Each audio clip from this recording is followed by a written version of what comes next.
Mereka ingin masuk ke negeri Indonesia, masuk lewat jalur imigrasi.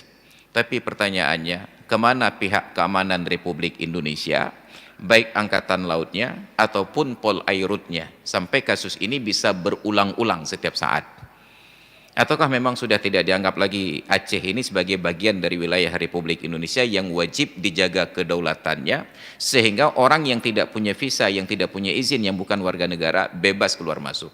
Kalau yang kedua jawabannya, maka tidak aneh bila narkoba itu masuk bertonton lewat Aceh. Dan yang paling penting, sahabat Perkusi Aceh, 10% dari hasil penjualan kaos dakwah ini akan kita bagikan kepada sahabat-sahabat kita yang kurang mampu di luar sana. Ilmu tanyo benar, amai tanyo benar, kure tanyo benar, ngak selamat dunia akhirat. Maka ada persoalan yang berat. Jadi saudara-saudara kita sedang dalam keadaan demikian rupa. Lalu kita di Aceh ada persoalan yang lain, persoalan klasik juga, yaitu pengungsi Rohingya yang selalu kebetulan nyasar ke Aceh. Selalu kebetulan nyasar ke Aceh.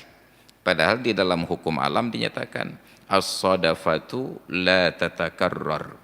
Perkara kebetulan itu enggak pernah berulang. Ini kebetulan yang berulang-ulang. Maka ada beberapa persoalan yang kita lihat. Persoalan yang pertama, selemah itukah pengamanan wilayah pantai Aceh sampai perahu sebesar itu dengan orang sebanyak itu bisa lolos berulang-ulang ke Aceh? Maka tidak aneh bila narkoba itu bebas masuk lewat pantai Aceh. Anehnya, Pulau Sumatera itu sangat panjang. Kenapa tidak sekali-kali ada berita nyasar ke Sibolga atau ke daerah lain? Selalu saja ke Aceh. Lalu pertanyaannya, apa tugas Polairut? Apa tugas armada Angkatan Laut kalau bisa lolos seperti ini? Sedangkan nelayan Aceh nggak pernah bisa lolos nyasar ke daerah lain. Perbatasan saja langsung ditangkap. Ke Thailand ditangkap, ke India ditangkap. Tapi Rohingya bebas masuk ke Aceh. Oke, itu manusia. Bayangkan andai kata itu teroris. Bayangkan andai kata itu penyusup dari negeri-negeri musuh. Bayangkan, ini memang lemah atau terjadi pembiaran? Apakah seluruh Indonesia atau hanya khusus untuk Aceh saja? Maka silakan ajukan pertanyaan tersebut ke Polairut dan Angkatan Laut. Apa kurang biaya operasional untuk operasi pengamanan? Mereka punya satelit yang canggih. Mereka bisa mendeteksi setiap objek asing yang masuk wilayah perbatasan negeri, wilayah kesatuan Republik Indonesia. Tapi kenapa bisa berulang-ulang dan tidak ada patroli pengamanan? Sudahlah didorong di satu tempat, masih bisa singgah ke daratan pantai yang lain lagi. Nyopubut Polairut. Kenapa bisa lolos berulang-ulang? Itu satu masalah. Masalah yang kedua, ketika mereka sampai ke Aceh, dulu kita dianggap sebagai pahlawan. Ketika di seluruh dunia ditolak, di Aceh diterima. Ada nilai kemanusiaan, ada aturan bernegara. Atas nama nilai kemanusiaan, kita membantu. Tapi kalau atas nama aturan bernegara, kita buat analogi saja perbandingan. Jemaah umrah Indonesia yang masuk ke wilayah Arab Saudi, ini yang datang orang Islam, negeri yang dituju negeri Muslim. Mereka datang dengan niat untuk beribadah. Karena sulitnya untuk mendapatkan visa haji dan panjangnya antrian haji, lalu dengan semangat beribadah yang sangat tinggi, mereka menetap di Arab Saudi sampai visanya habis masa berlaku. Ini tamu datang secara resmi, cuma tidak resmi pulangnya. Mereka duduk di Masjidil Haram i'tikaf sampai menanti datangnya bulan haji. Pertanyaannya, apakah orang Arab Saudi yang Islam yang alim-alim itu tidak tahu bahwa ini tamu yang harus dimuliakan? Ini adalah tamu Allah, duyufur rahman, tamu-tamu Allah yang akan melaksanakan ibadah haji. Tapi pertanyaannya, kalau ditemukan oleh petugas Arab Saudi, polisinya, oleh intelijennya, oleh keamanannya, apakah mereka ini difasilitasi, dikasih tempat tinggal, diberikan makan, ataukah mereka ditangkap, dimasukkan ke penjara dan dideportasi? Dideportasi. Pertanyaannya, apakah orang Arab itu tidak paham hadis Nabi? Haqqud dhiyafati salasatu ayyamin. Hak bertamu itu 3 hari. Fama fawqas salasati sadaqah. Lebih dari 3 hari itu adalah sedekah. Ini ada aturan administrasi bernegara, adab ketika bertamu ke negara lain. Atau bahasa sederhana, tanyakan saudara-saudara kita yang datang menyelundup ke Malaysia tanpa aturan resmi, tidak mendapatkan visa, tidak pakai paspor, tidak melewati imigrasi. Mereka turun di tengah laut, berenang 1 kilo sampai 2 kilo, sejam sampai 2 jam. Di tepi laut kadang-kadang hanya pantai lumpur yang dalam saja.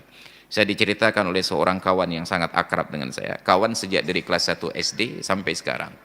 Ketika dia mencoba masuk dengan cara ilegal, mereka diturunkan sekitar 2 km dari tepi pantai, berenang, masuk lewat semak belukar, lewat lumpur-lumpur yang sangat dalam. Begitu mencapai daratan, langsung ditangkap polisi, dimasukkan penjara di Kajang. Apakah di penjara mereka dijamu, bacakan duri sama dia, tahlil? Tidak. Mereka dihajar habis-habisan. Padahal yang datang itu Islam. Mereka datang ke negeri Islam. Yang datang itu saudara mereka yang sebangsa, sama-sama rumpun Melayu. Tapi ini bukan persoalan tamu. Ini persoalan tamu yang masuk secara ilegal, tidak mengetuk pintu. Persoalan bahwa mereka terdampar, itu bab lain. Kita berikan bantuan. Ini bukan terdampar, sengaja mendamparkan diri. Apa buktinya? Selalu saja nyasarnya ke Aceh. Dari sekian panjang ratusan kilometer garis pantai di Pulau Sumatera, kenapa hanya ke Aceh selalu? Ini seharusnya menjadi pertanyaan. Maka ada hal-hal yang kita lupakan. Kita ingin menjadi sok-sok pahlawan. Pahlawan bagus, sok pahlawan yang enggak bagus. Maka ketika dulu kasus itu pertama terjadi, ada yang mengambil kesempatan politik untuk kampanye menunjukkan bahwa kami orang Islam, kami ramah. Padahal itu tanggung jawab PBB. Ada lembaga pengungsinya, UNHCR. Bagian pengungsi, mereka yang bertanggung jawab. Kalau kita tidak terima secara resmi, pemerintah tidak terima secara resmi, mungkin atas nama kemanusiaan, sehari 2 hari kita serahkan kembali. Hak bertamu selesai 3 hari, lebih 3 hari kembalikan. Kembalikan ke laut. Tugas UNHCR untuk memberikan perlindungan. Tetap berlanjut kita terima sambil menanti negeri yang bersedia untuk menampung mereka. Ada UNHCR yang membiayai. Dan pengungsi itu mendapatkan uang banyak. Kawan-kawan kami yang kuliah di Al-Azhar dari Eropa, dari Afrika yang merupakan pengungsi dari negerinya, itu lebih makmur daripada kami yang didanai oleh orang tua. Mereka setiap bulan itu dapat bantuan dari UNHCR sekitar $300, Arab 5 juta di bulan, atas nama pengungsi. Tapi ketika ditampung oleh pemerintah secara resmi, pemerintah tidak punya alokasi anggaran khusus. Hanya Turki yang bersedia menampung pengungsi dari Suriah, dari Yaman yang datang ke negeri mereka, itu karena kebijakan presidennya Recep Tayyip Erdogan yang mengalokasikan anggaran khusus untuk pengungsi sampai jutaan dolar setiap tahun. Lalu bagaimana pemerintah kita? Mekerau ke Hansip? Bukan Hansip untuk rakyat, kerau ke Hansip untuk korupsi. Bagaimana untuk dialokasikan untuk para pengungsi ini? Ini persoalan kita. Jadi kalau bukan setingkat negara yang merespons secara resmi, pemerintah Aceh tidak mampu. Apalagi pemerintah kabupaten kota. Maka dulu ada banyak warga masyarakat yang bersimpati, ditampung. Ternyata tamu yang ditampung, tamu yang bermasalah. Setiap tahun bermasalah. Datang lagi. Maka mereka yang dulunya sangat ramah, sekarang menjadi brutal.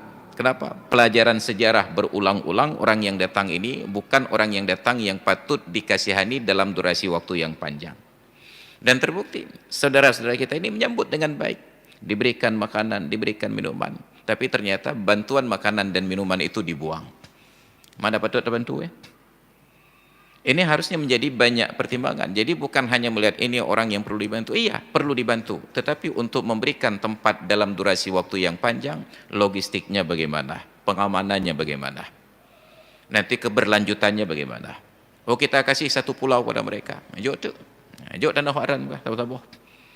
Bukankah Palestina mengalami masalah karena iba kepada pengungsi atas nama kemanusiaan? Melihat orang-orang Yahudi ini terusir dari Eropa, mereka bukan nyasar ke Palestina, diarahkan ke Palestina. Ada skenario internasional mengarahkan mereka ke Palestina, dan mereka memanfaatkan kasih sayang umat Islam, kebaikan umat Islam untuk kemudian dikhianati. Kita sudah belajar dari sejarah, tetapi banyak orang yang tidak paham sejarah, duduk pada tempat-tempat strategis, asal sudah berbicara saja asbun mekagehah aja. Jadi seolah-olah hanya tentang adab bertamu, kita lupa tentang etika bernegara, bahwa setiap orang yang masuk ke sebuah negeri harus lewat jalur resmi, bahwa ada terjadi kondisi-kondisi yang tidak normal, bencana alam terjadi, kecelakaan pesawat, ada kapal yang terdampar, itu ada mekanismenya. Ini bukan terdampar, memang mendamparkan diri. Jadi ada banyak problematika yang harus kita urus. Maka ketika datang pengungsi-pengungsi begini, mungkin dalam tanggung jawab kemanusiaan, oke, 3 hari sebagai tamu, tapi lebih 3 hari harus kembali ke atas kapal. Mereka ingin masuk ke negeri Indonesia, masuk lewat jalur imigrasi. Tapi pertanyaannya, kemana pihak keamanan Republik Indonesia, baik angkatan lautnya ataupun Polairutnya, sampai kasus ini bisa berulang-ulang setiap saat? Ataukah memang sudah tidak dianggap lagi Aceh ini sebagai bagian dari wilayah Republik Indonesia yang wajib dijaga kedaulatannya, sehingga orang yang tidak punya visa, yang tidak punya izin, yang bukan warga negara, bebas keluar masuk? Kalau yang kedua jawabannya, maka tidak aneh bila narkoba itu masuk bertonton lewat Aceh. Kenapa? Memang sudah tidak ada lagi yang memperhatikan negeri kita. Jadi kita dilepaskan tidak, dilindungi juga tidak. Dibiarkan untuk kita ribut dengan sesama sendiri. Maka kita baca di media sosial, kita baca di jaringan-jaringan tersebut, betapa anak negeri konflik dengan sama sendiri, sibuk berdebat terima atau tidak terima Rohingya ini. Dan sayangnya tidak ada yang memberikan arahan dengan baik, sesuai dengan aturan bertahap, dengan runut. Kalau boleh, batasan mana yang boleh, kalau tidak boleh, bagaimana tidak bolehnya. Mereka yang datang ini apakah sebagai tamu yang harus kita muliakan, ataukah mereka ada proses administrasi yang harus dilalui, ataukah ini kondisinya kondisi ekstrajudisial yang mereka ini barangkali harus diterima dulu karena menjadi korban kejahatan, atau apa solusinya? Sayangnya tidak ada pejabat negara yang berbicara secara resmi bagaimana proses-proses dan tahapan tersebut. Nauzubillah. Akhirnya kita ribut dengan sesama sendiri. Bahasanya mirip bahasa Padang Buis.